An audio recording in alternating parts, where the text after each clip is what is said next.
Voltando a falar sobre codificação de sinal de RF. Então, sempre que você transmite o sinal numa frequência, você precisa ter uma codificação nele também. Isso é um segredo que só o teu transmissor e o teu receptor consigam entender para que eles consigam conversar.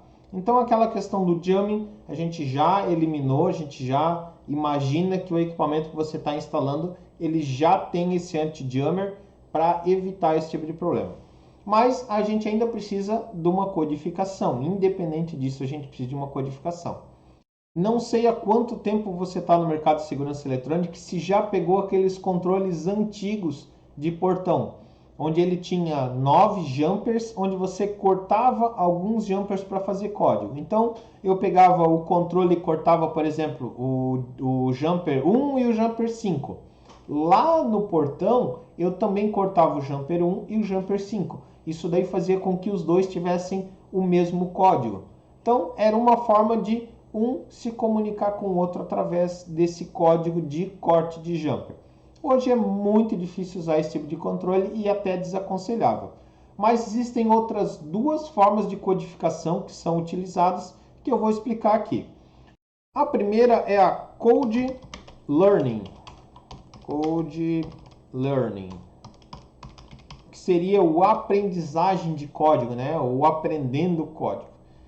Nesse tipo de codificação, o teu transmissor vai ter um chip internamente lá nele, onde nesse chip é implantado um código. Então, em vez de você cortar um jumper externamente, isso daí já vem programado de fábrica. Obviamente não é um código tão simples como o corte de jumper, onde a gente tinha 10 jumpers apenas, né? Então ali a gente conseguia fazer algumas combinações de código. Esse chip ele possui uma variedade um pouco maior de código. Então ele já vem com esse código pré-programado dentro do controle remoto ou dentro do transmissor, né? Porque quando a gente fala num alarme sem fio, o sensor ele nada mais é do que como se fosse um controle remoto sendo pressionado, né? Então no transmissor a gente sempre vai ter esse código ali implantado no chip dele. Isso vem de fábrica. Quando a gente vai configurar esse controle ou esse sensor na central, a gente faz a central aprender esse código.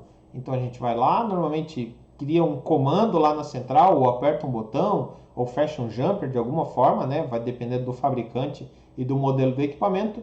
E eu vou fazer um acionamento do transmissor. Então vamos supor um portão. Eu vou lá no portão, aperto um botão de programação e aperto um botão no controle. O que eu estou fazendo nesse momento? Eu estou ensinando para a central qual que é o código do controle remoto. Então, eu estou dizendo, ó, a partir de agora eu vou te ensinar um código. E vou lá, eu aperto e eu digo, ó, o código dele é XPTO. Então, toda vez que esse código XPTO chegar, ele vai dizer, ah, esse código é daquele dispositivo lá e vai fazer o acionamento. Então, já é uma segurança um pouco maior que esse corte de jumpers, porém ele não é totalmente seguro, porque esse código ele pode ser lido. Se eu pegar um equipamento para fazer uma leitura desse sinal, uma leitura dessa frequência, eu vou conseguir ver a frequência desse controle e junto eu vou conseguir ler também esse código, porque ele vai ser sempre o mesmo. Então, apesar de ele já dar um primeiro nível de segurança, ele ainda não é o mais seguro possível. O mais seguro ainda, vou botar tudo em maiúsculo, né? Rolling Code. O Rolling Code ainda é o código mais seguro possível. Porém, ele também já consegue ser clonado, porque Code Learning é muito fácil. Então aqui a clonagem é fácil, é muito fácil. Hoje existem clonadores aí na internet, principalmente de controle remoto, que são muito baratos de se conseguir. Já o Rolling Code também dá de codificar, também dá de clonar, só que ele já é um pouquinho mais complicado. Por que ele é mais complicado? Porque internamente nesse chip, ele não possui um código, ele possui um programa ou um algoritmo. Um algoritmo nada mais é do que um programa que ele realiza uma função matemática. Então, cada vez que você aperta o botão, ele roda esse programa e vai gerar um código. esse código ele não é aleatório. Então, no programa existe a fórmula matemática para se gerar esse código a cada vez. Então, apertei o botão, ele roda o programa e ele gera um código e informa esse código. Apertei de novo, ele roda novamente esse programa, vai gerar um outro código baseado nessa mesma função matemática e vai transmitir esse novo código. E assim vai. Então, cada vez que você apertar o botão ou cada vez que você disparar o sensor, ele vai gerar um novo código. Ah, ele é impossível de burlar? Não é impossível. É fácil? Não é tão fácil, mas dá de fazer. Normalmente o pessoal que vai tentar clonar esse tipo de transmissor, né, seja ele um receptor ou seja ele um controle, ele precisa ouvir algumas vezes na sequência esse código. Então o que acontece? Eu apertei uma vez, ele ouviu esse código, anotou. Eu fiz um segundo acionamento. Ele aciona, ele copia o segundo lá e deixa lá. Fiz uma terceira, ele vai copiar novamente. Ele vai começar a montar uma tabela. Obviamente isso a gente está falando a nível de programa, né? Mas só para você entender.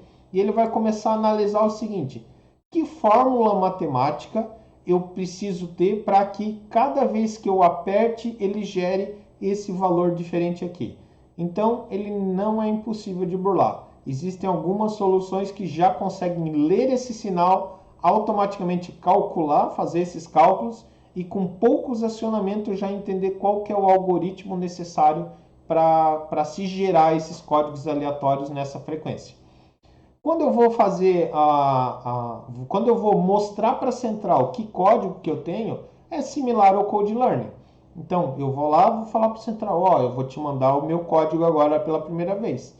E eu mando esse código para a central. E a central também tem um certo algoritmo ligado lá dentro dela para entender. Então, ela recebe essa informação, ela tira tudo que não é necessário e ela tem o código lá dentro.